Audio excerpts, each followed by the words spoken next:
Hey guys, Stephen here, Fanatic Perspective. Thanks for coming through. Make sure you hit that like button. Cowboys won. We won. It's been over a month. How about them? I'm glad we pulled out a dub today. I know it's a blow for those of you who are Team Tank. I get it.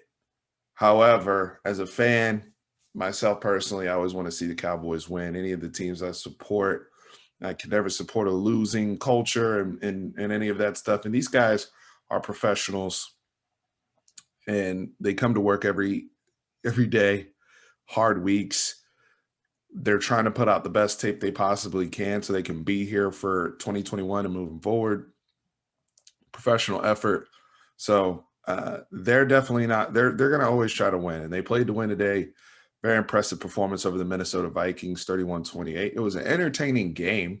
I actually enjoyed myself watching good football and the Cowboys being involved. And then on top of that, we pull it out. It's a good Sunday.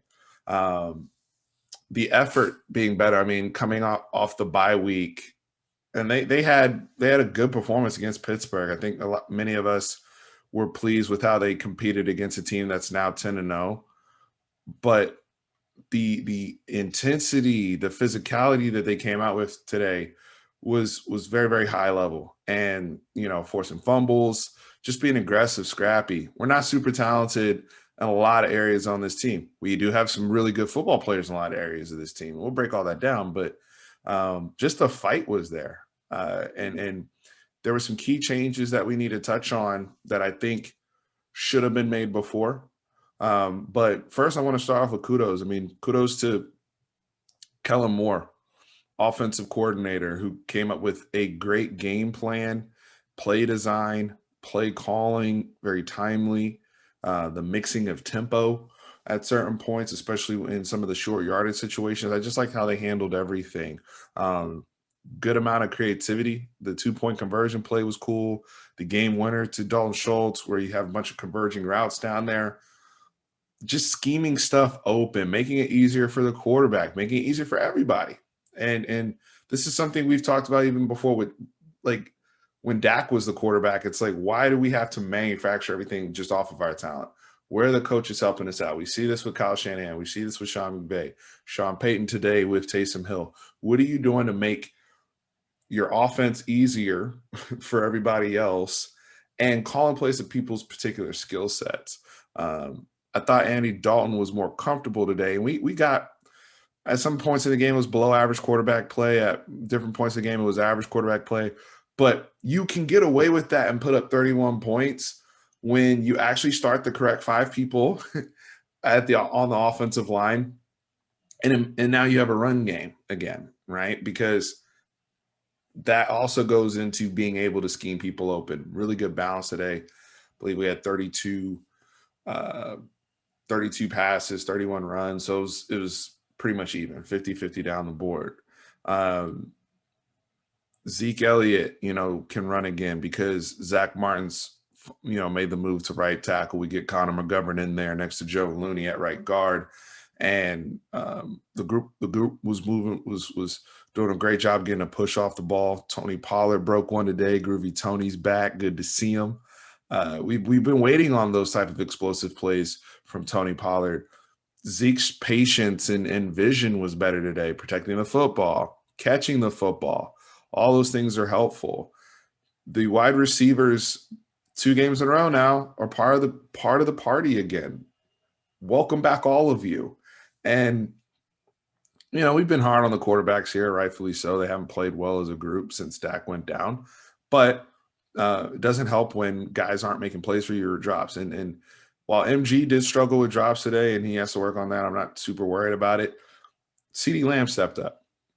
And that play where he catches one, in the back of the end zone, one of the best catches you'll see all year. That's a play where he actually gets schemed open, but the player's talent level also allows him to get himself open, and he's got to make an adjustment on a bad ball, and he does it because he's gifted. He's one of the best football players on our team, and so just getting guys like that involved in the game, short yardage, using him on 4th and 1 on jet sweeps, and it's not even awkward. Like the pitch play that I talked about earlier, the utilization of Amari Cooper on slant routes. Like, everything was just synced up better today. Even said Wilson, some of the stuff they did with him. The tight ends have played well all year, in my opinion. I haven't seen them not since I think week 2 when Dalton struggled after Blake Jarwin went down. And since then, he's been good. Blake Bell's been good when called upon. The tight ends have been solid, in my opinion. They struggle every now and again in blocking when especially when they're asked to do pass blocking duties. But for the most part, I like what we're getting from them. All of my weapons, really, the specialty weapons, right? Receivers, all the pass catchers and the runners. Um, they stopped playing politics finally with Terrence Steele and got him out of the lineup. I didn't understand why it took them so long, and that's one of my frustrations with the staff. McCarthy, Moore, Joe Philbin. You guys knew, I knew on this channel, anybody that listens to me, I said not months ago, but a few weeks ago when Brandon Knight was still healthy, hey, get Terrence Steele out of there. He can't play football at this level right now. It's not deep. I knew that when he was at Tech. I knew that in the Senior Bowl. I knew that when we got him as undrafted. Now, you want to work with a guy and you like some of his tools and skills, okay, cool. Let's develop him on the side. But he's costing you opportunity in the football game. And now I get to share that up with Zach Martin. I get to really evaluate my former third-round pick in Connor Montgomery, who I thought played well today. So just getting the better players on the field does wonders for the vibe of the team and execution. Execution was better, especially late game execution. Didn't have the same amount of turnovers we've struggled with all season. We did throw a pick. I think it was Eric Kendricks, but for the most part, I mean, they did a better job of taking care of the football. Yeah, the Vikings missed some opportunities in there to make some plays on the ball, but we also missed some opportunities to put more points on the board. So Kellen Moore, kudos to you for the game plan today. It was an excellent job on the offensive side of the ball. When you're able to score 31 points with your backup quarterback and only have one turnover and just manage things a lot better, they deserve credit. Only one sack given up today too, so that also is credit to having your best 5 out there on the offensive line. Now moving over to the defense, I like the way they started the game. Good energy. They came out there hitting. Antoine Woods, I like, just having him in there over Dontari Poe. Again, another thing where it's like that move should have been made a minute ago, but they're in there now. Tank Lawrence is playing at a high level. I was doing the whole Tank Abagnale Jr. thing earlier in the year, but he's here now. LVE is getting – this was probably his best game of the season, in my opinion. And I loved his physicality, especially in goal line situations, because Dalvin Cook's a monster. Gary Kubiak in that scheme, the hard play action. I'm talking about scheming people open. Look how wide open guys are for Kirk Cousins when they're throwing the ball off of their play action and what they're able to do in the run game. Dalvin Cook's one of the best runners on the planet right now. And we had to deal with that, and eventually it wore us down. We don't have the talent level or the bodies right now to keep up with it for 4 quarters. But situational football was better today. So he won the game. Struggle. All of us as Cowboys fans expecting them to give up that you-know-what drive at the end of the game where we can't hang on to the lead after we thought we throw the go-ahead touchdown, but is it the game-winning touchdown? And it turned out to be the game-winning touchdown of Dalton Schultz, because we finally got that stop on defense we've always been asking for at the end of the game. Hey, I know you guys are tired. I know you guys have been getting beat up down the field. Justin Jefferson beating you over the top. Adam Thielen making one-handed catches just like CeeDee Lamb and just going crazy. You're having to deal with Dalvin Cook the whole day. You're worn down. But it's the 4th quarter, and if we get the stop, we win the game. Period. And so that's building that winning culture and just understanding, okay, who can play football for me? And that's why I'm getting into the politics. I addressed it with the offensive line. We got to address it with Donovan Wilson. What took so long? And I know the brother's been starting the last couple of weeks and getting more and more snaps, but damn it, he should have been starting the beginning of the year. There's never a point in my time, even last year when he was a rookie, I'm like, he's not better. Or Darian Thompson's not better than him. Come on, guys.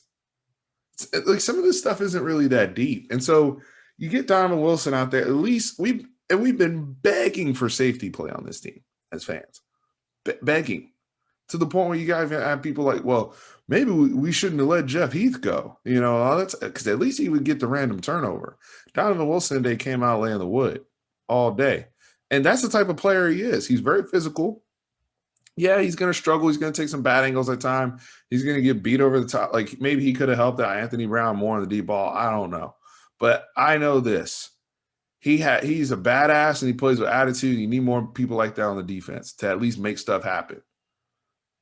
I mean, look at the way Dalvin Cook got clapped and some of the other plays he's out there making. So uh, great effort from him today. I think he even got half a sack.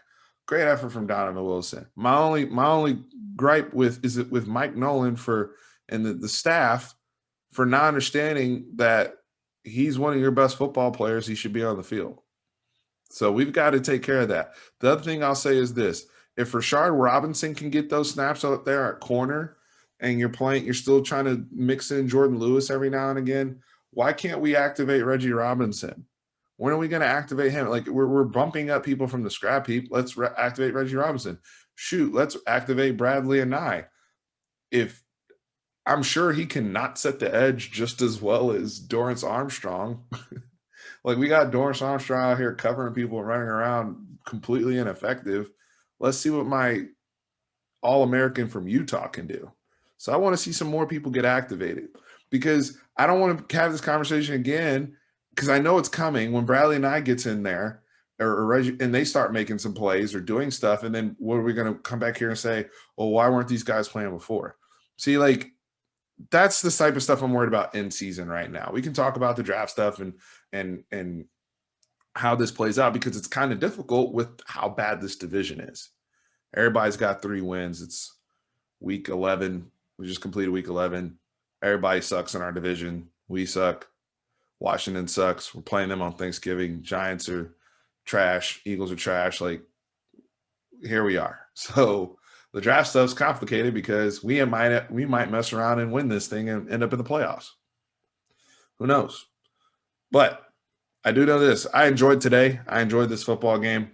Minnesota was a hot team coming in. They were 4-5, yes, but they had started the season, I believe, 1-5. So being able to cool them off a little bit, being able to thwart a really good Gary Kubiak scheme, and seeing the development and maturation of Kellen Moore as a play caller and as somebody who I think can ascend to those levels. I see the traits there with Kellen Moore. I really, really do. So those are the things I'm excited about. My big takeaways from today. I'd love to hear from you guys in the comments. Make sure you throw us that like, hit that subscribe button, and help us grow this channel and this platform. Be back this week. Got a short week with us playing on Thanksgiving as you guys are planning out your holiday and getting around family. Please be safe. And we'll be out. We'll be back. I'm out, but we'll be back. Peace.